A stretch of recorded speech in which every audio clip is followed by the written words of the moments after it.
Ooh, I think it's quite a hard group because if you look at those four teams, uh, obviously Spain and Germany won the World Cup in 2010 and 2014. Japan, they put in really good performances the last couple of World Cups. I mean, we saw South Korea beating Germany, I think, last World Cup. Spain did not perform really well in the last two World Cups. So I think this group, by the way, it's really hard to predict. Costa Rica also, they do turn up when it comes to the World Cup. I remember the World Cup in Brazil, they really turned up.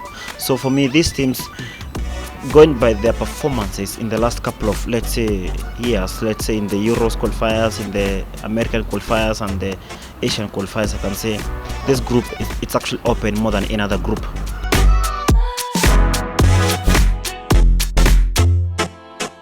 Spain, I think Spain, they still have problems here and there. They're yet to find, let's say, that finishing killer, that finishing guy. I think that has gone as far as when David Villa was playing for Spain, because he probably played so well for Spain in 2010 when they won the World Cup. But after that, the likes of Morata, when they came to the squad, they really couldn't really click well. Like, let's say, Spain are known with playing with the midfielders. But I think now going to this World Cup, let's say like the last Euros now, we saw, let's say, the midfielders now, Pedri, Gavi, they really turned up in the World Cup. But I do think they have not really sorted that issue. But I do think they'll get the goals from midfield. Because for Spain, if you look at, let's say, La Liga, where probably Iago Aspas and Karim Benzema and Lewandowski are doing the thing, you can't really pick out, like, let's say, outstanding top striker from Spain who's been like on top level. Probably now the likes of Morata. In the Premier League, if you go in the Premier League, you'll find the likes of, let's say, Mohamed Salah, KDB, the guy who are doing the thing, Erling Haaland. So it's really quite hard to get, let's say, the top guy from Spain.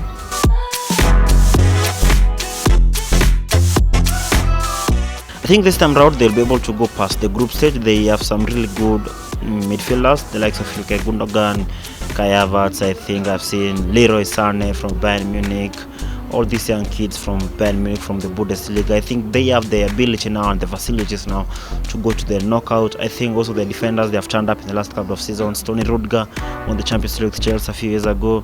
I mean, the goalkeepers, Manuel Neuer is at the top level, probably his last World Cup. So I think now, and that group, they have a chance now to go through to the round of 16. I think, yes, Germany will make it to the round of 16.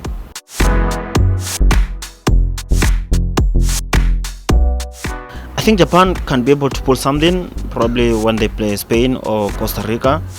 I think we've seen them play in the last couple of seasons. We've seen the likes of Takumi Minamino. I mean, there's a guy, it's called what? The Japanese Messi.